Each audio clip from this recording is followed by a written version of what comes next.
பிரியமானவர்களே, மறுபடியும் நண்பன் தோழன் ஆண்டனி. நம்முடைய நாட்டில் எலெக்ஷன் நடந்து ரிசல்ட் வந்தாச்சு. மோடி 3வது முறையும் பிரதமராக கோல்மாலாக உட்காந்துருக்கின்றார். கோல்மாலின் மேல் கோட்டிமாலா இல்லை, கோல்மால் பிரைம் மினிஸ்டர் ஆஃப் இந்தியா. இந்த நாடே ஒரு கோல்மால்குள்ளே இருக்குது. எலெக்ஷன் கமிஷன் அனதர் கோல்மால் டீம், சுப்ரீம் கோர்ட் இன்னொரு கோல்மால் டீம்.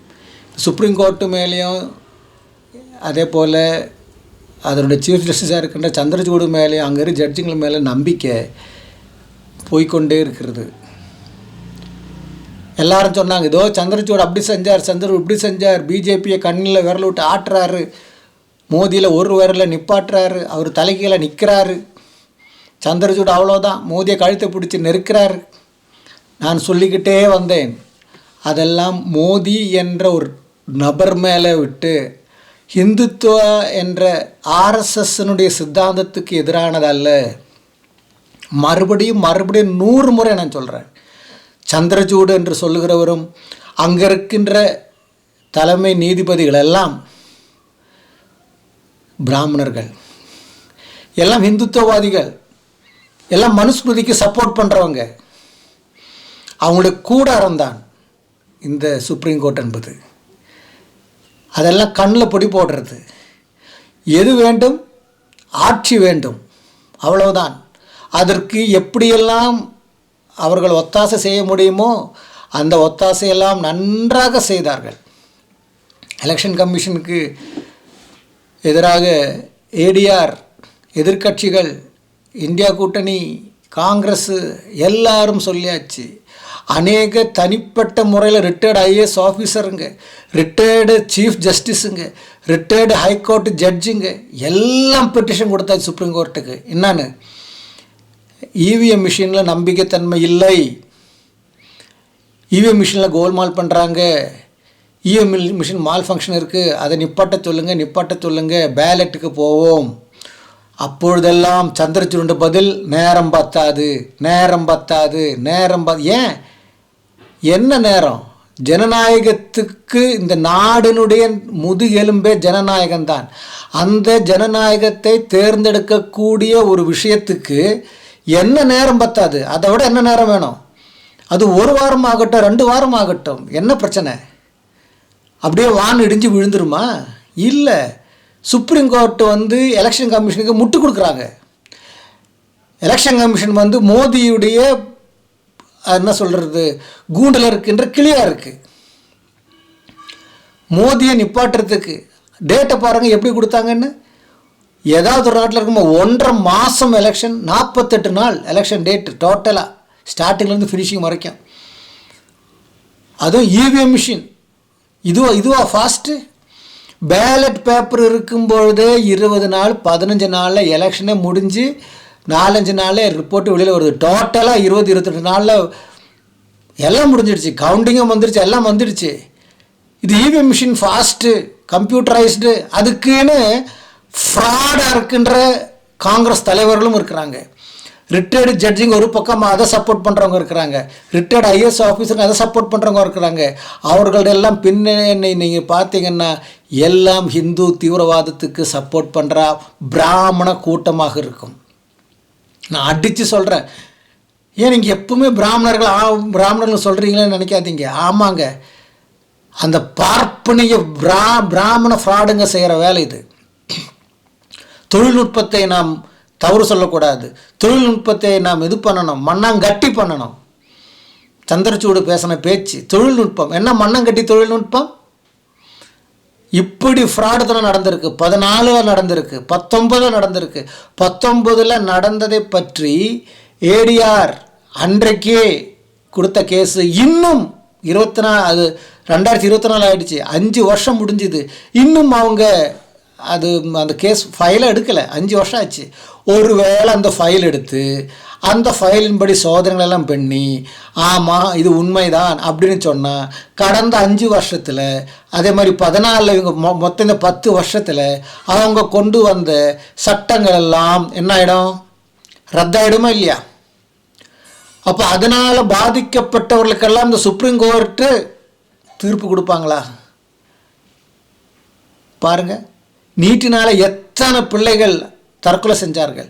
அந்த குடும்பத்துக்கெல்லாம் இவங்க என்ன நிவாரணத்தை கொடுப்பாங்க?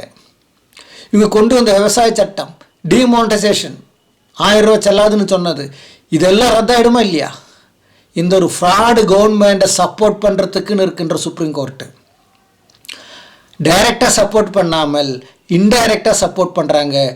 எலெக்ஷன் கமிஷன் வாயிலாக எல்லாரும் சொல்கிறாங்க, சரி அப்படியே இவிஎம் மிஷின் இருக்கட்டும், விவிபேட்டும் எண்ணணும், விவிபேட்டு எண்ணணும். சரி 50% விவிபேட்டாவது எண்ணணும், சரி 10% விவிபேட்டாவது எண்ணணும். விவிபேட் எண்ணணும் நான் சொல்ல மாட்டோம். இது இந்த சுப்ரீம் கோர்ட்டு எலெக்ஷன் கமிஷனுக்கு சந்திரசூடன் வாயிலாக முட்டு கொடுத்தபடியினால்தான் இந்த 24 எலெக்ஷனும் பயங்கர கோல்மாலம் முடிஞ்சிருக்கு. இப்போ பாருங்கள், 142 தொகுதிகளில் பயங்கரமான கோல்மால் நடந்திருக்கு. தமிழ்நாடும் அதில் இருக்குது. எங்கெல்லாம் இவர்கள் ஜெயிக்க வேண்டும் என்று செய்தார்கள், எங்கெல்லாம் இவர்கள் தோக்கப்படுகிறார்களே என்று சொல்லி தங்களுடைய எதிர் நிற்கிறவர்களை இந்தியா கூட்டணியில் இருக்கிறவர்கள் தோற்கும்படிக்கு என்னென்ன செய்தார்கள். 140 தொகுதிகளில் 1-2 தொகுதிகள் அல்ல, அதில் 140 தொகுதிகளும் இந்த நேரத்தில் என்னால் உட்கார்ந்து வாசிக்க முடியாது. பிரியமான கிடைச்ச ஒரு தகவலின்படி தான் கொஞ்சம் தான் சொல்கிறேன். உங்களுக்கும் இந்த எலெக்ஷன் கமிஷன் வெப்சைட்டில் போகலாம். அவர்களுடைய தகவலின்படி தான் இந்த தகவல் சொல்கிறோம், சும்மா சொல்லலை. அவர்கள் சொல்லுகின்ற தகவலின்படி. இது எந்த மெயின்லைன் ஊடகங்களும் இதை பற்றி பேசுறதில்ல. சன் டிவி கூட இருக்கட்டும், எல்லாம் காசு வாங்கியிருக்கு பிஜேபி கிட்டே இருந்து. நான் சொல்கிறேன், அது திமுக சப்போர்ட் பண்ணுற டிவியாக இருக்கட்டும், இல்லைன்னா அது தந்தி டிவியாக இருக்கட்டும், கேரளா எடுத்த கைரளியாக இருக்கட்டும். கைரளி மட்டும் கேரளா அது அப்படி சப்போர்ட் பண்ணலை. மனோரமா, ஏஷியநெட்டு, கேரளாவில் ஆல் இண்டியா லெவலில் எடுத்திங்கன்னா டைம்ஸ் நவ், அப்புறம் ரிப்போர்ட்டரு, ரிப்பப்ளிக்கு, மிரரு, என்டிடிவி எல்லாம் அவங்கள்ட்ட டிவி தான், எல்லாம் கோதி மீடியாக்கள் தான். ஒருவர்களும் இந்த விஷயத்தை சொல்லவில்லை. வெறும் வலைதள ஊடகங்கள் மட்டும் சொல்லுகிறார்கள். ஏன்னா அங்கே தான் பயங்கரமான வியூவர்ஸ் இருக்குது. இப்போது டிவியெல்லாம் யாரும் நம்புறதே இல்லை, எல்லாம் கோதி மீடியா ஆகிடுச்சு. டிவின்றது சீரியல் பார்க்குறதுக்கும் சினிமா பார்க்குறதுக்கும் ஆச்சு. செய்தி டிவியில் வர செய்தி நம்பவே முடியாத ஒரு கண்டிஷன் நம்ம வந்துட்டுருக்குறோம். பொய்யா பேசுகின்ற டிவி. நம்முடைய வெளிப்பாடு புத்தகத்தில் இருக்குது, 3 தவளைகள் போயிடுச்சாம். அது பெப்பேன்னு இந்த என்ன சொல்கிறது தவறான உபதேசங்கள் கொடுத்துதான் அப்படின்னு வெளிப்பாடு புத்தகத்தில் இருக்குது. அந்த 3 தவளைகள் நீங்கள் தேடி பாருங்கள், எல்லாம் நான் சொன்ன பிரயோஜனம் இல்லை. நீங்கள் தேடி பாருங்கள் வெளிப்பாடில் எங்கே இருக்குன்னு. ஃப்ராக்ஸ்னு போடுங்க வெளிப்பாடில், அப்போ வரும் உங்களுக்கு. அது என்னது? அது பெப்பேன்னு சொல்கிறது 3 மீடியாக்கள், print media, audio media, video media. அதான் visual media, audio media, printing media. 4வது ஒரு மீடியா கிடையாது இல்லைங்களா? இதுதான் அன்றைக்கே விதத்தில் சொல்லியிருக்கு. இதுங்க பேசுவாங்க, தவறானதை சொல்லுவாங்க. அதுதான் இன்றைக்கு இந்தியாவில் நடந்திருக்கு. இவ்வளோ ஃப்ராடுத்தனம் நடந்தும் சுப்ரீம் கோர்ட்டில் கேஸு போயும் ஒரு தகவலும் இல்லை. எத்தனை ஃப்ராடுத்தனம் பண்ணியிருக்காங்க இவங்க. ஒரு உதாரணம், யூபி ராபேரியில் இவர் நிற்கிறார் அங்கே எலெக்ஷனுக்கு. யார்? ராகுல் காந்தி. 45 பூத்துகளை, 45 மிஷின் அல்ல, 45 பூத்தில் ஓட்டிங் அன்றைக்கு மிஷின் கோளார். இந்தியாவில் வேறு எங்கேயும் நடக்கலை. அது ரேபரேலி தான் நடக்கணுமா? ராகுல் காந்தி நிற்கிற தொகுதியில் தான் நடக்கணுமா? அதை பற்றி ஆக்ஷன் எடுத்தாங்களா? இல்லை அந்த 45 பூத்தில் ரீபோலிங் பண்ணாங்களா? இல்லவே இல்லை. எதெல்லாமோ நினைக்கிறாங்க கோல்மால் பண்ணணும். பட் அதையெல்லாம் மீறி இவர்கள் எங்கெல்லாம் மிஷினில் ஃபீடு பண்ணாங்களோ அதையெல்லாம் மீறி ஜனங்க ஓட்டு போட்டாங்க. 19 ஜனங்க ஓட்டு போட்டாங்க. ஆனால் ஜனங்க தான் குற்றவாளிகள். யாரும் ஈவி மிஷினை குத்தம் சொல்ல மாட்டாங்க. ஜனங்கள் தான் குற்றவாளிகள், ஜனங்க தான் குத்தனாங்கன்னு சொல்லுவாங்க. இதற்கு காரணம்தான் அமித்ஷா லாஸ்ட் கேம்பெயினில் அவர் சொல்கிறார், ராகுலை நீ வயநாட்டிலும் ஜெயிக்க மாட்டாய், ரைபரேலையும் ஜெயிக்க மாட்டாய், நீ இட்லியில் போய் ஓய்வெடுத்துக்கொள். இல்லைன்னா நீ சொல்லுவ மிஷின் ஏமாற்றிட்ட நீ ஏமாற்றி வச்சிருக்கிற. அதற்கு முன்னமே நீ இந்த விஷயத்தை தகவலை நீ சொல்கிற, வேற ஒன்றும் இல்லை. அந்த விஷயம் முன்னமே இந்த தகவலை நீ சொல்கிற. இப்போ பாருங்கள் பிரியமானவர்கள், ஒரு சில கணக்கை நான் உங்களுக்கு முன்னாடி காட்டுகிறேன். 140 தொகுதிகள் இல்லை, ஜஸ்ட் எக்ஸாம்பிள், ஒரு 5-6 தொகுதிகள் அவ்வளவுதான், பல இடங்களில் இருந்து. உதாரணமாக அஸ்ஸாமில் கரீம்கஞ்ச் என்ற ஒரு இடத்துல பதிவான ஓட்டு எவ்வளோன்னு கேட்டிங்கன்னா 11,36,538 ஓட்டு பதிவானது. ஆனால் கவுண்ட் பண்ண ஓட்டு எவ்வளோ தெரியுமா? 11,40,349 ஓட்டு. எங்கேருந்துங்க வந்துடுச்சு இந்த ஓட்டு? டிஃப்ரென்ஸ் எவ்வளோ? 3,811 ஓட்டு டிஃப்ரெண்ட் இருக்குது. பதிவானதை விட கவுண்ட் பண்ண ஓட்டு அதிகமாக இருக்குது. எங்கே வந்துடுச்சு இது? ட்ரெயின் ஏறி வந்துடுச்சா? இல்லை பாகிஸ்தான்காரன் ஊடுருவி வந்தானா அஸ்ஸாம் பக்கத்தில் இருந்து? இல்லை நேபாளக்காரன் வந்தானா? இல்லை யோசிச்சு பாருங்களேன், எங்கேருந்து எக்ஸ்ட்ரா ஓட்டு 3000 சில்லற ஓட்டு வந்துடுச்சு டோட்டல். அப்போனா நல்லா யோசிச்சு பாருங்க, டோட்டலாக இவ்வளோ ஓட்டு வருது அப்படின்னா ஒவ்வொரு மிஷினில் இவங்க எந்த மாதிரி பண்ணி இருக்கணும் இவங்க. அப்போ அந்த மிஷினில் பண்ணி வந்து ஜனங்க ஓட்டு போடா காட்டிலும் மிஷின் ஓட்டு போட்டு அந்த மிஷின் போட்ட ஓட்டை விட ஜனங்கள் போட்ட ஓட்ட மிஷின் ஓட்டு ஜாஸ்தி ஆயிடுச்சு. அதான் அங்கே நடந்திருக்கிற விஷயம். அதாவது மிஷினில் ஒவ்வொரு மிஷினில் ஆயிரக்கணக்கான மிஷின் இருக்கும். ஒரு எம்பி கான்ஸ்டிட்யூன்சியில் ஒரு மிஷின் 100 மிஷின் இல்லை, 100 கணக்கான பூத்துகள் இருக்குது. 150-200 பூத் இருக்கும் ஒரு பெரிய கான்ஸ்டிட்யூன்சியில். ஒவ்வொரு பூத்துலேயும் 4-5 அது போலிங் இது இருக்கும், அதாவது ரூம் இருக்கும், ABCDன்னு. ஒவ்வொரு ரூம்லேயும் 1-2 மிஷின் இருக்கும். அப்போ பாருங்கள் நீங்கள் எத்தனை 1000 மிஷின் இருக்குன்னு ஒரு கான்ஸ்டிட்யூன்சியில். ஒவ்வொன்றுத்துலேயும் ஒரு 20 ஓட்டு 30 ஓட்டு ஏற்றி வச்சுட்டு இருந்தீங்கன்னா 30,000-40,000 ஓட்டு அவர்கள் என்ன பண்ணியிருக்காங்க, இதில் ஏற்றிருக்காங்க. அந்த ஏத்தனை ஓட்டும் இதுக்கு பிஜேபிக்கு ஜனங்க கம்மியாக ஓட்டு போட்டாங்க. அதுதான் 17C. புரியுதா உங்களுக்கு? அப்போ ஜனங்க போட்ட ஓட்டு. அப்போ அந்த ஜனங்க ஓட்டு போட்டிருக்குன்னு சொல்லிட்டு ப்ளஸ் இவங்க ஏட் பண்ணுறாங்க இல்லையா, அதெல்லாம் சேர்த்து பண்ணியாச்சுன்னா கவுண்ட் பண்ணும்பொழுது என்ன ஆயிடுச்சு, 3,811 எக்ஸ்ட்ராவே வந்துடுச்சு. ஒவ்வொரு மிஷினில் ஒரு 30-40 ஓட்டு இவங்க போட்டிருந்தாங்கன்னா எப்படி அவங்க ஜெயிச்சிருப்பாங்க? அங்கே வந்து பிஜேபி ஜெயிச்சிருக்கு. அப்போ பிஜேபி ஜெயித்த இடங்களில் இப்படி இவங்க ஏற்றிருக்காங்க. இன்னொன்று நீங்கள் நம்ம பார்த்தோம்னா ஆந்திராவில் ஓங்கோல் பதிவான ஓட்டு 13,99,707 ஓட்டு பதிவு. ஆனால் கவுண்ட் பண்ண ஓட்டு வந்து 14,174 கூடிடுச்சு. பார்த்தீங்களா? டிஃப்ரென்ஸ் வந்து 1,467 ஓட்டு. எப்படிங்க இது வந்துடுச்சு? இதுதான் நம்ம யோசிக்கணும், எப்படி வந்துடுச்சு. அதே மாதிரி எம்பியில் மண்டல் என்ற இடம் பதிவான ஓட்டு 1,53,081 ஓட்டு. கவுண்ட் பண்ணது 1,53,1950 ஓட்டு. டிஃப்ரென்ஸு 1,089 ஓட்டு எக்ஸ்ட்ரா வந்துடுச்சு. எங்கெங்கே இந்த இவி மிஷினுடைய உண்மைத்தன்மை இருக்குது? இதெல்லாம் சந்திரசூடுக்கு தெரியாதா? சாதாரண பொதுமக்கள் இந்த எலெக்ஷன் கமிஷன் வெப்சைட்டில் அவங்களே போட்டிருக்காங்க, பதிவான ஓட்டு, கவுண்ட் பண்ண ஓட்டு, டிஃப்ரென்ஸ் ஓட்டு கூடியிருக்கு குறைஞ்சிருக்குன்னு அவங்களே போட்டிருக்காங்க. அப்போ இதற்கு ஒரு கேள்வி இல்லையா? அப்போ அந்த 140 தொகுதிகளிலும் மொத்தம் 176ன்றாங்க, பட் ரொம்ப மோசமாக இருக்கிற 140 தொகுதின்றாங்க. அப்போ அந்த 140 தொகுதியில் ரீஎலெக்ஷன் கொண்டு வர போகிறாரா சந்திரசூடு, இல்லை ரீகவுண்டிங்கா? ஒன்றும் நடக்காது. இது இப்படியே தான். இந்த எலெக்ஷன் கமிஷனுக்கு சப்போர்ட், எலெக்ஷன் கமிஷன் மோதிக்கு சப்போர்ட், ஆனால் டைரக்டாக சந்திரசூடு வந்து மோதிக்கு சப்போர்ட் இல்லை. இப்போ புரியுது உங்களுக்கு?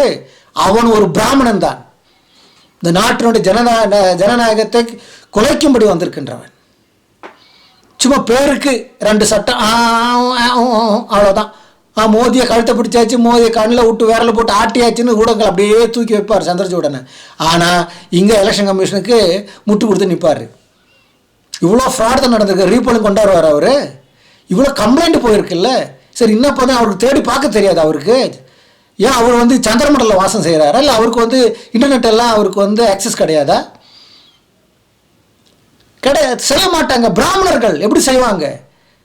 அவங்களுக்கு அவங்கள இந்த திட்டத்தை நிறைவேற்றணும். அடுத்தது பாருங்கள், தமிழ்நாட்டில் அங்கெல்லாம் கூட்டி வந்திருக்கு. இப்போ தமிழ்நாட்டில் பாருங்கள், திருவள்ளூரில் அந்த சசிகாந்த் என்றவர் வந்து ஜெயிச்ச இடம், அதிகமான இதில் வித்தியாசம் ஜெயிச்ச இடம் பாருங்கள். பதிவான ஓட்டு 16,30,738 ஓட்டு பதிவானது. 16,30,738 ஓட்டு. ஆனால் கவுண்டு பெண்ணது 14,13,947 ஓட்டு. புரியுதுங்களா? டிஃப்ரென்ஸ் எவ்வளோ இருக்குது? சாரி, 14,30,738, 14,13,947 ஓட்டு. டிஃப்ரென்ஸ் எவ்வளோ இருக்குது? 16,791 ஓட்டு. 14,30,738 பதிவு, 14,13,847 தான் கவுண்டு. அப்போ இன்னும் 16,791 ஓட்டு எண்ணலை. அவங்க எண்ணவே இல்லை, விட்டாங்க. அப்போ நினைப்பா அது என்ன மட்டும் என்ன பிரயோஜனம்? ஏன் எண்ணலை? ஏன் ஜெயிச்சாச்சில் விட்டுரு, ஏன் எண்ணலை? இதுதான் விஷயம். ஏன் எண்ணலை? ஜெயிக்கிற தோல்வி இது வேற. அப்போது அதில் என்ன புரியுது? இவங்க நினச்சா எண்ணுவாங்க, கூட்டுவாங்க, குறைச்சிருவாங்க. அப்புறம் பாருங்கள், அசாமில் மகர்ஜம் என்ற இடம், மகர்ஜன் பதிவான ஓட்டு 12,40,300. ஆனால் எண்ணப்பட்டது 12,29,546. டிஃப்ரென்ஸ் எவ்வளோ? 10,760 எண்ணலை. அங்கே ஜெயிச்சது வந்து பிஜேபி. ஒருவேளை இது வந்து எதிர்கட்சிக்கு போயிட்டு இருந்தனா என்ன இருக்கும்? நல்லா யோசிங்க. இதெல்லாம் எலெக்ஷன் கமிஷன் பண்ண விஷயம். இந்த மாதிரி ஒன்றும் யூபியில் ஃபரிதாபாத்தில் 460 ஓட்டு அங்கு எண்ணலை. பிஜேபி 2,678 ஓட்டுக்கு அங்கே ஜெயிச்சிருக்கு. இதில் பாம்பேயில், சவுத் பாம்பேயில் வெறும் 68 ஓட்டுக்கு ஜெயிச்சிருக்கு பிஜேபிக்கார். வெறும் 68 ஓட்டுக்கு ஜெயிச்சிருக்கு. அங்கே எண்ணாமல் இருக்கின்ற ஓட்டு 4. அப்போது 68 ஓட்டுக்கு ஒரு எம்பி ஜெயிக்கிறான். அங்கே 4 ஓட்டு எண்ணாமல் இருக்குது. அப்போ எப்படி அந்த அந்த அந்த அந்த அதாவது எங்கெல்லாம் அவங்களுக்கு நெருக்கடி இருக்குன்னு தெரிகிறதோ அங்கே என்ன பண்ணுறாங்க? ஓட்டை எண்ணாமல் இருக்கிறாங்க. எங்கே அவங்களுக்கு இங்கே 50-50 இங்கே வந்து பிஜேபி ஜெயிக்கலாம் வாய்ப்பு இருக்குது. ஆனால் அவங்களுக்கு ஒரு ஒரு நம்பிக்கைத்தன்மை இல்லை. 100% அவங்க ஷுவர் இல்லை ஜெயிக்கும்னு. அந்த இடத்துல என்ன பண்ணுறாங்க? அதிகமாக எண்ணுறாங்க.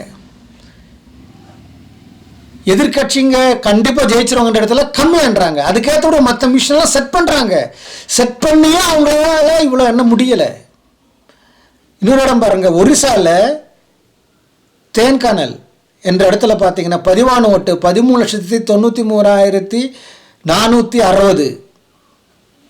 கவுண்ட் ஆனது 11,84,033. 9,047 ஓட்டு என்ன பண்ணலை? எண்ணலை. அவங்க ஜெயிச்சது பிஜேபி. பார்த்தீங்களா? ஜெயிச்சது பிஜேபி. அப்போ இந்த 9,000 ஓட்டு ஏன் எண்ணலை? பிஜேபி ஜெயிச்சாச்சு. அப்போ எப்படியெல்லாம் அவங்க பண்ணியிருக்காங்கன்னு பாருங்கள். இதெல்லாம் மெயின் ஊடகங்கள் இதெல்லாம் சொல்லணுமா வேண்டாமா? ஏன் சந்திரஜூவில் தலை போட மாட்டேன்றாரு? அது மட்டுமா, சவுத் சென்னையில் தமிழிசை சவுந்தரராஜன் வந்து ஓட்டு கவுண்டிங் டைமில் அங்கே நிற்கிறாங்க. திடீர்னு பார்த்தா அங்கே 7 மிஷின் வேலையே செய்யலை. என்ன கோல்மால் பண்ணுறாங்கன்னு பாருங்கள் எங்கள் எலெக்ஷன் கமிஷன். எப்படியாகலும் தமிழிசை ஜெயிக்கணுன்றப்ப தான் அவங்க வந்து ஓப்பனாக கேட்குறாங்க, ஏங்க 7 மிஷின் வேலையே செய்யலை? என்ன அர்த்தங்க? 7 மிஷின் வேலை செய்யலை. இல்லை அது விவிபேட்டு வந்து எண்ணிக்கலாம், அதை விட்டுருங்க, அது பெருசப்படுத்தாதீங்க, அது விவிபேட்டு எண்ணலாம். என்னங்க இது இருக்குது, நம்பிக்கைத்தன்மை இருக்குது. விவிபேட் எண்ணி இவங்க இஷ்டத்துக்கு கணக்கு கொடுப்பாங்கல்ல. இப்படி தாங்க ஃப்ராடு தானே நடந்திருக்கு இந்த எலெக்ஷனில். இது வரைக்கும் 14லையும் 19 நடக்காத அளவுக்கு இவிஎம் ஹேக்கிங்னு சொல்லலாம், மால் ஃபங்க்ஷன்னு சொல்லலாம். இப்படி இவங்க இஷ்டத்துக்கு விளையாடியும் இவங்களால் 240 அவங்களால் எடுக்க முடிஞ்சுது. அப்படியானால் உண்மையாக விவிபேட்டு கவுண்ட் பண்ணியில் பேலட்டாக இருந்தால், இல்லைன்னா நேர்மையாக ஒரு எலெக்ஷன் நடந்திருந்தேன்னா ஒரு 50 சீட்டு கூட பிஜேபி கிடச்சிருக்காது. 50 சீட்டு பிஜேபி கிடச்சிருக்காது. இந்த 144 தொகுதியை நீங்கள் மைனஸ் பண்ணுங்க 240லேருந்து. எல்லாம் 50 ஓட்டு, 60 ஓட்டு, 700 ஓட்டு, 400 ஓட்டு தான் அவங்க ஜெயிச்சிருக்காங்க. அங்கெல்லாம் பார்த்தீங்கன்னா கம்மியாக எண்ணியிருக்காங்க. 140 தொகுதியில் நீங்கள் பார்த்தீங்கன்னா அந்த மாதிரி தான் இருக்கும். போய் பாருங்கள் எலெக்ஷன் கமிஷன் வெப்சைட்டில். இப்படியே கோல்மால் பண்ணி பண்ணி பண்ணி பண்ணி ஜனங்களை வஞ்சித்து, அந்த வஞ்சனைக்கு இந்த சந்திரசூடு நடத்துகின்ற சுப்ரீம் கோர்ட்டு என்ன இருக்குது, ஒரு யூஸ்லெஸ்ஸாக இருக்குது. சுப்ரீம் கோர்ட்டு மேலே நம்பிக்கையே போகுது. ஜனங்கள் வன்முறையில் ரோட்டில் இறங்கினால் மட்டும்தான் இந்த நாட்டினுடைய ஜனநாயகத்தை நம்மால் காப்பாற்ற முடியும். நான் சொல்லிக்கொண்டே வருகிறேன். புரியுதுங்களா? என்ன விஷயம் இருக்குது இதெல்லாம்? இது ஜனநாயகம் சொல்ல முடியுமா? இது இவ்வளோ ஃப்ராடுத்தனம் பண்ண ஒரு அரசு. இதுக்கு இந்தியா கூட்டணி ஏதாவது பேசுகிறாங்களா? பேச மாட்டாங்க. ஏன்னா அதில் இருக்கிறது இந்துத்துவவாதிகள் தான். இன்னொன்று, இந்தியா கூட்டணியில் இருக்கின்ற 50% ஜனங்களும் ஏஐபியிலிருந்து பிஜேபியிலிருந்து காங்கிரஸ்குள்ளே வந்தவங்க. அதே மாதிரி தான் அகிலேஷ் யாதவனுடைய சமாஜ்வாதியில் இருக்கிறது 60% பிஜேபியிலிருந்து பிஎஸ்பியிலிருந்து உள்ளே வந்தவங்க. இங்கு அவர்கள் நினைத்ததை சாதிப்பார்கள். இப்போ பாருங்கள், ஜூலை 1ஆம் தேதி ஒரு 3 திட்டம் கொண்டு வராங்களாம். அந்த திட்டம் சுப்ரீம் கோர்ட்டினுடைய அதிகாரம் இப்போவே சுப்ரீம் கோர்ட்டு யூஸ்லெஸ்ஸாக இருக்குது. இருக்கிற அதிகாரத்தை கூட கவர்மெண்ட் கிட்ட கொண்டு வரக்கூடிய பில்லாம் அது ஜூலை 1ஆம் தேதி தான் கொண்டு வர போகிறாராம் அமித்ஷா. ஏன்னா அவர் தானே இப்போ மறுபடியும் ஹோம் மினிஸ்டராக இருக்கிறாரு. என்னமோ டிடிபி கேட்டாங்க, இவர் நிதிஷ்குமார் கேட்டார், அவ்வளோதான் ஆடி போகும். ஒரு ஆட்டமும் நடக்காதுங்க. பிஜேபி 5 வருஷம் இங்கே ஆளுகை செய்யும்.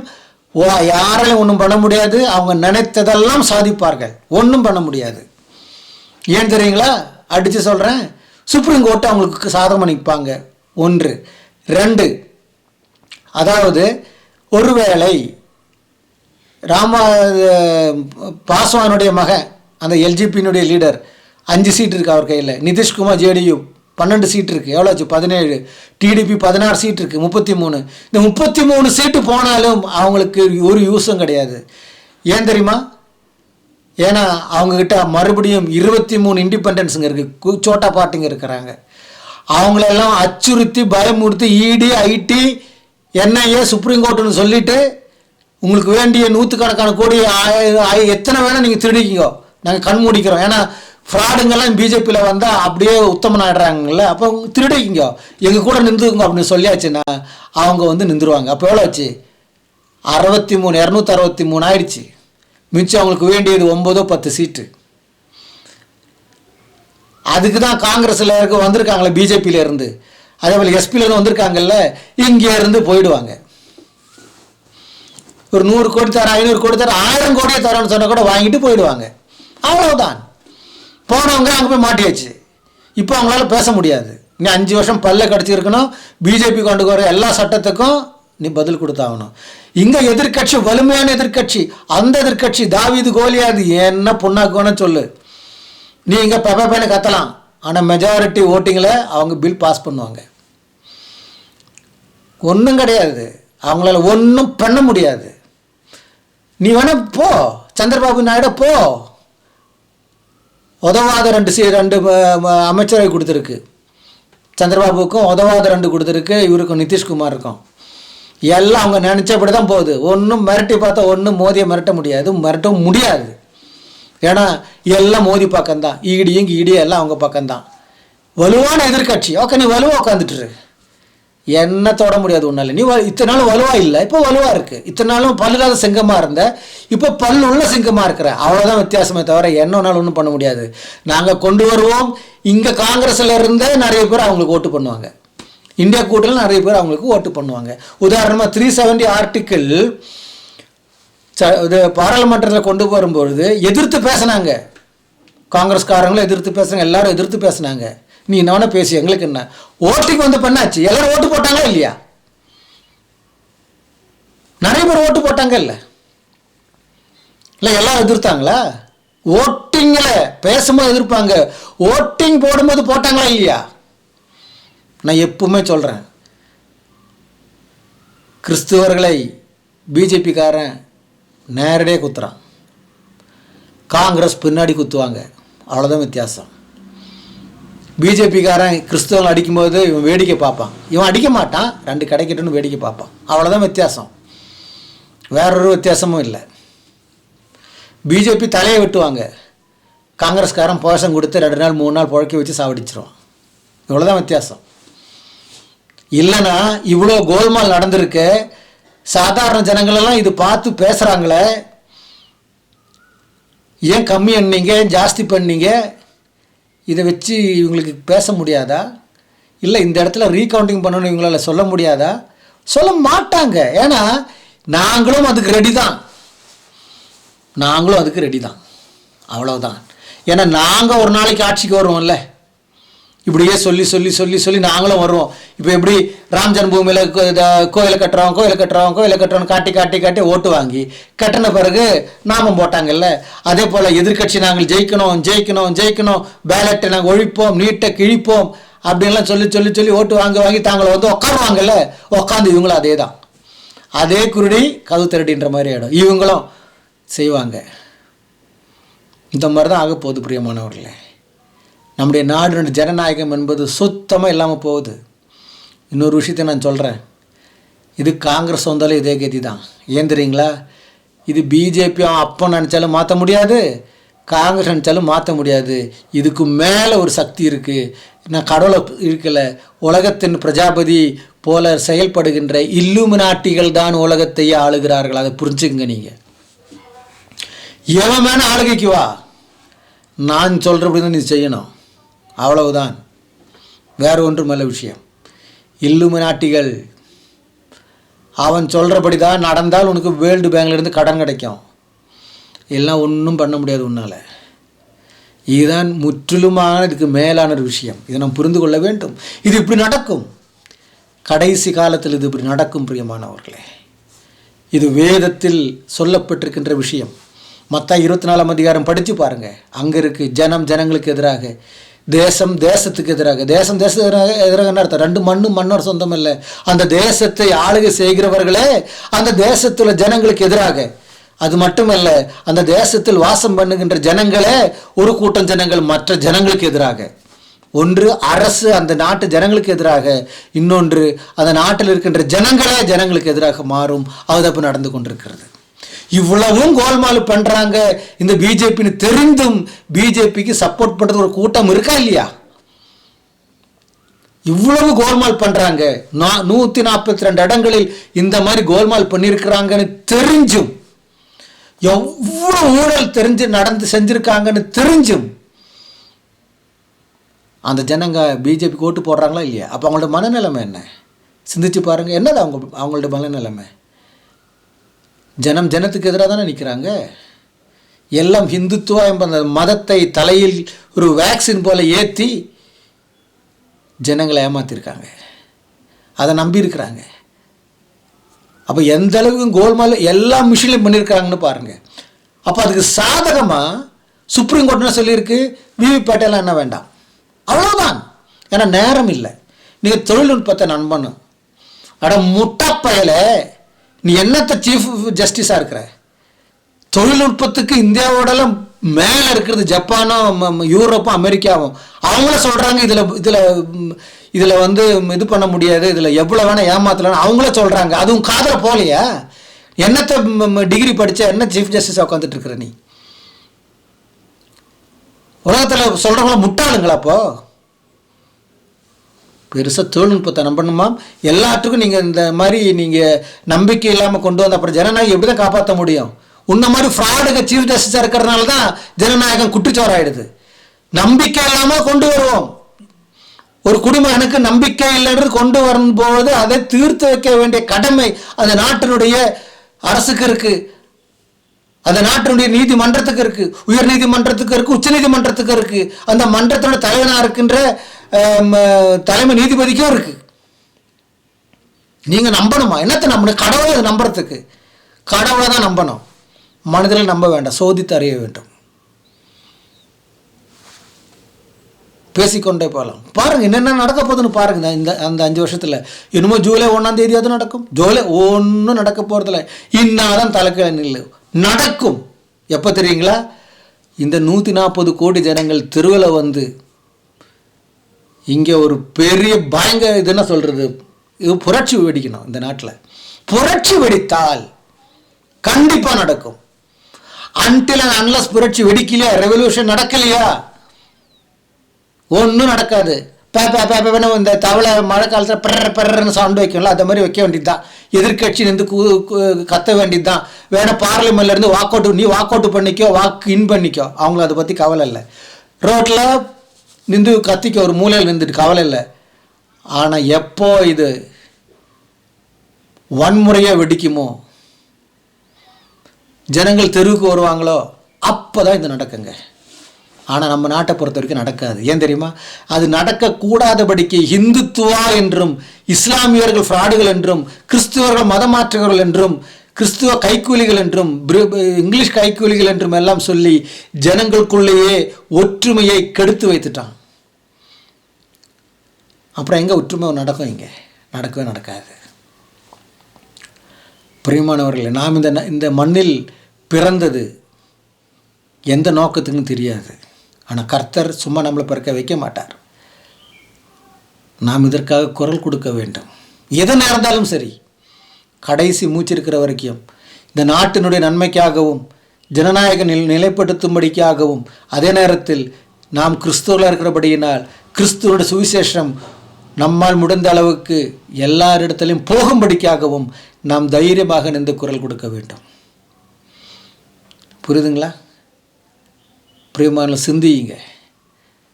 நான் பேசிக்கொண்டே வருகிறேன். என்னுடைய தினந்தோறும் இருக்கின்ற அந்த 5-6 நிமிடம் தினந்தோறும் அந்த கிறிஸ்டியன் வாரியர் என்ற அந்த குரூப்பில் பேசிக்கொண்டே வருகிறேன். தினந்தோறும் வாரத்தில் 5 நாள் 6 நாள் பேசிக்கிட்டே வரேன். கண்டெம்பரரி இன்றைக்கி நடந்தது, நேற்றுக்கு என்ன நடந்துன்றது போல் பேசிக்கிட்டு வரேன்.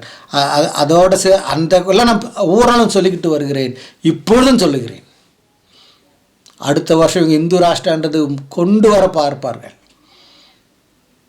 அதற்கு அவங்களுக்கு ராஜ்யசபாலையும் கிடைக்கும், லோக்சபாலையும் அவங்களுக்கு வெற்றி கிடைக்கும். பணம் 10 செய்யும் அரசியலில். விசுவாச வாழ்க்கையில் அதை மட்டும்தான் பணம் ஒன்றுமே செய்யாது. ஆனால் இப்போ அங்கேயும் பணம் போயிடுச்சு, அது வேறு விஷயம். பணம் அங்கேயும் வந்தாச்சு. பணம் கொடுத்து ஆசீர்வாதத்தை வாங்கக்கூடிய அளவுக்கு சபைகள் போயாச்சு. இப்போ திருப்பதியில் பணம் கொடுத்து ஆசீர்வாதம் வாங்குறது போல் கிறிஸ்துவ சபைக்குள்ளும் பணம் கொடுத்து ஆசீர்வாதம் வாங்குறது போல் வந்தாச்சு. பிரியமானவர்களே, பேசிக்கொண்டே போகலாம். கிறிஸ்துவ இதில் எனக்கு தெரிஞ்சு தமிழை நான் ஒருத்தன் தான் இந்த மாதிரி அரசியல் விஷயங்கள் பேசிக்கொண்டு வருகிறேன். ஆனால் அவுத்து போட்டு ஆடுற ஒரு இது போட்டேன்னா ஒரு செக்ஷுவல் விஷயம் நான் போட்டேன்னா ஒரு செகண்டில் லட்சக்கணக்கான பேர் பார்த்துருப்பாங்க. இது நேர்மையான விஷயமும் இதில் பல உண்மையில் இருக்கிறதுனால இது பெரும்பாலும் என்ன ஆகாது, கொஞ்சம் பேர் பார்ப்பாங்க, சப்ஸ்கிரைபும் பண்ண மாட்டாங்க. பரவாயில்லை, என்னுடைய கடமையை நான் முடிக்கிறேன். விருப்பப்பட்டால் பகிருங்கள், விருப்பப்பட்டால் உங்கள் நண்பர்கள் ஷேர் பண்ண, இதில் சப்ஸ்கிரைப் பண்ண சொல்லுங்கள், ஷேர் பண்ணுங்கள். இஸ்ரேலுடைய விஷயத்துக்கு நான் போவோம். இஸ்ரேலில் பிரியமானவர்களை பயங்கரமான யுத்தம் நடக்குது. மத்திய ராஃபா விழுந்தாச்சு, இஸ்ரேல் பிடிச்சாச்சு. 3 நாள் முன்னாடி 4 பேரை எப்படி எண்டபே என்ற உகாண்டன் ஏர்போர்ட்டில் இருந்து 1979 75 நினைக்கிறேன், 75-79 அந்த இஸ்ரேல் ஜனங்களை விடுவித்தார்களோ அதே போல் ஒரு பெரிய ரெஸ்கியூ ஆப்ரேஷன் பண்ணி 4 பேரை அவர்கள் காப்பாற்றினார்கள். ரொம்ப சினிமாவில் வர போல் செஞ்சிட்டாங்க. எப்படின்னா அவர்கள் இந்த ரெஃப்யூஜியை போல் வேஷம் மாதிரி இஸ்ரேல் ஆர்மி போய் தான் அவங்கள காப்பாற்றினது. அதுக்கு பின்னாடி அவங்க என்ன வேலை செஞ்சாங்க, வெளிப்புறம் என்ன வேலை செஞ்சாங்க. கிட்டத்தட்ட 240 பேர் இந்த 4 பேரை காப்பாற்றி சுட்டுக் கொல்லப்பட்டிருக்கிறார்கள். அதோட முக்கியமான ஒரு விஷயம் என்னவென்றால், October 7 ஆப்ரேஷன் நடந்ததில்ல, அதில் ஒரு சில முக்கியமான தலைகள் தான் இஸ்புல்லாதும் ஹமாஸும் சேர்ந்து பிளான் பண்ணி தான் பண்ணாங்க. அதில் நிறைய பேரை எலிமினேட் பண்ணிட்டாங்க, சுட்டுட்டாங்க. ஒருத்தர் பிடிபடாமல் இருந்தது, அபு தாலிக் என்றவர். அவர் சவுத் லெபனானை சேர்ந்தவர், இஸ்புல்லா அந்த அமைப்பில் இருக்கிறவர். அவரை நேற்று தினத்தில் தூக்கியாச்சு. அவங்க தூக்கியாச்சுன்னா சுட்டு கொண்டாச்சு. சவுத் லெபனான் கிட்டத்தட்ட 50-60 வருஷத்துக்கு பின்னாடி மண்மேடாக்கியாச்சு. அதனால் இஸ்புல்லாவுக்கு வேண்டியது கிடச்சிருக்கு. ஹமாஸ் பயங்கரமாக விடுறாங்க, ராக்கெட்டு விடுறாங்க. ஆனாலும் பிரியமானவர்களே, இஸ்ரேல் மேலோங்கி கொண்டே வருகிறார்கள். சொல்லப்படுகிறது 1-2 வாரத்தில் ஒரு வேளை முடிஞ்சால் முடியும். ஆல்மோஸ்ட் கிடச்சாச்சு. பட் அந்த பிணைய கைதிகள் மட்டும் தினந்தோறும் கேட்டால் மணி நேரத்துக்கு இடத்த மாற்றுறாங்க அவங்க. இவர்களும் போராடி கொண்டு வருகிறார்கள். யாஹியா சின்வர் என்றவன் இடம் மாறிக்கொண்டே இருக்கின்றான். வீராப்பு பேசுகிறான் வா வெளியில். மறைமுகம் வந்து வீராப்பு பேசுகிறதுக்கு எல்லோரும் முடியும். அதோடு சேர்த்து இப்போ பாருங்கள், இந்த ஒரு காணொலியை நான் போடுகிறேன். எப்படி ஐடிஎஃப் வந்து, அதாவது இஸ்ரேல் டிஃபென்ஸ் ஃபோர்ஸ் வந்து இந்த 4 பேரை ரெஸ்கியூ பண்ணியிருக்காங்க என்ற ஒரு சின்ன காணொலி. அதை பாருங்கள்.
பேச்சுவார்த்தைகள் நடக்குது.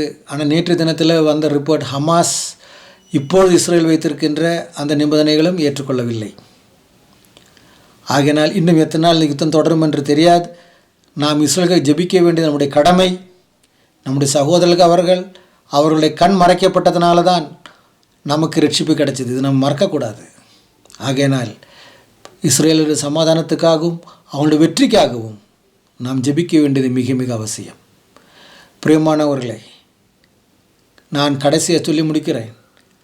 இதெல்லாம் நம் தேசத்தில் நடக்கிறதும் இஸ்ரேல் நடக்கிறதும் ரஷ்யா உக்ரைன் வார், அது இப்போ உக்ரைனுடைய கை மேலோங்கி கொண்டிருக்கிறது. உக்ரைன் வார் ஸ்டார்ட் ஆகும்பொழுது செலன்ஸ்கி சொன்னார், ஐ எம் ஏ ஜூ, நான் ஒரு யூதன். அந்த வார்த்தைக்கு 1000 டன் பவர் இருக்குது. பிரியமானவர்களே, அநேகர் என்னுடைய கருத்துக்கு எதிர்த்து நிற்கலாம். புதிய ஏற்பாடு காலத்தில் யூதன் என்று என்ன இருக்குது, கிரேக்கன் என்று என்ன இருக்குது? ரட்சிப்புக்குள் வருவதற்கு தான் யூதன் என்றும் கிரேக்கன் என்றும் எவனன் என்றும் வித்தியாசம் இல்லை. இயேசுவை ஏற்றுக்கொண்டு ரட்சிப்புக்குள் வருவதற்கு யூதர்களுக்கு மட்டும்தான் ரட்சிப்பு, அந்நிய ஜாதிகள் ரட்சிப்பு இல்லை, இந்தியாக்கள் ரட்சிப்புன்றது இல்லை. எவனானதும் ரட்சிக்கப்படலாம். ஆனால் மனிதனுக்கும் தேவனுக்கும் என்ற அந்த உறவு வரும்பொழுது நமக்கெல்லாம் ஈக்குவல் உறவு தான். ஆனால் அவர்கள் இரத்த சம்பந்தம் என்ற உறவில் ஒரு பாயிண்ட் மேலே நிற்கிறாங்க நம்மளை விட.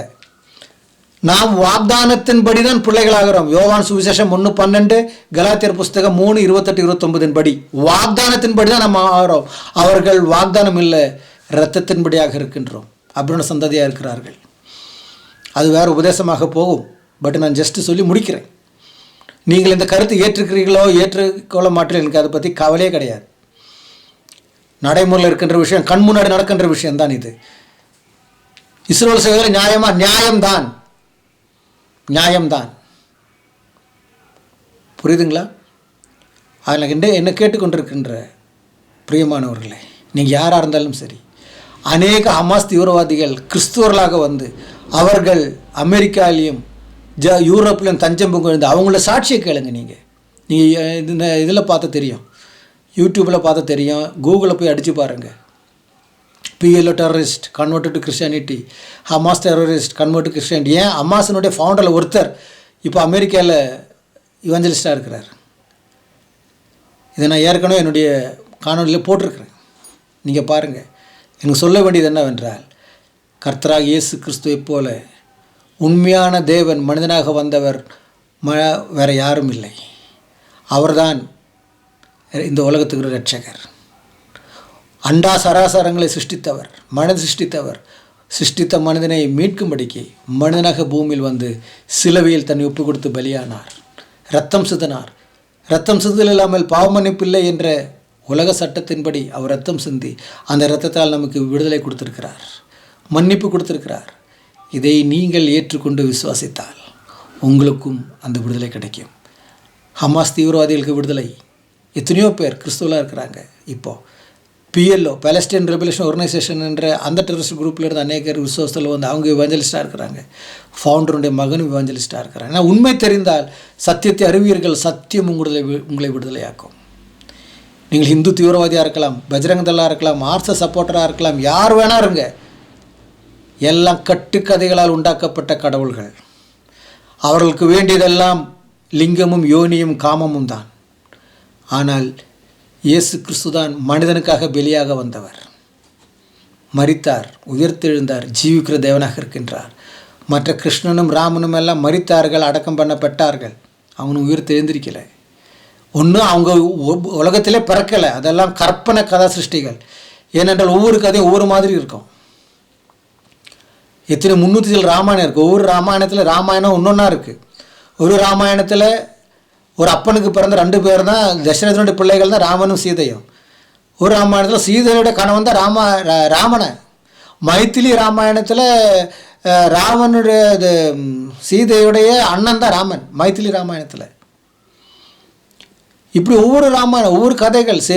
ஒரு வாத்மீகி ராமாயணத்தில் குதிரைக்கு பிறந்தவன் தான் ராமன். ஆனால் கம்ப ராமாயணத்தில் பாயசம் குடிச்ச ராமாயணம் பிறந்திருக்கிறான். உருப்படியாக யாரும் பிறக்கலை. சரி, நான் அந்த ஒரு விஷயத்துக்குள்ளே போகல, அது எப்படி இருக்கட்டும். இயேசு கிறிஸ்துவானவர் சரித்திரத்தினுடைய மையப்பொருளாக இருக்கின்றவர். அவர் மறுபடியும் வரப்போகிறார். காலம் நிறைவேறுகிறது. வேதத்தில் பைபிளில் சொல்லப்பட்டுகின்ற விஷயங்களெல்லாம் ஆணித்தரமாக நிறைவேறி கொண்டிருக்கிறது. எந்த புத்தகத்திலையும் அது சொல்லப்படவில்லை. பிரியமானவர்களே, வாசியுங்க, வேதத்தை வாசியுங்க, இயேசுவை ஏற்றுக்கொள்ளுங்க, ஞானஸ்நானம் எடுங்க, கர்த்தருக்காக ஜீவியுங்க. நீங்களும் நானும் மறுமையில் கர்த்தரை சந்திப்போம். அவருடைய வருகை நேரத்தில் எடுத்துக்கொள்ளப்படுவோம். இந்த ஒரு வாய்ப்பை தான் நழுவிடாதீர்கள். சிந்தியுங்க, செயல்படுங்க. கர்த்தர் உங்களை எல்லாரையும் ஆஸ்வதிப்பாராக.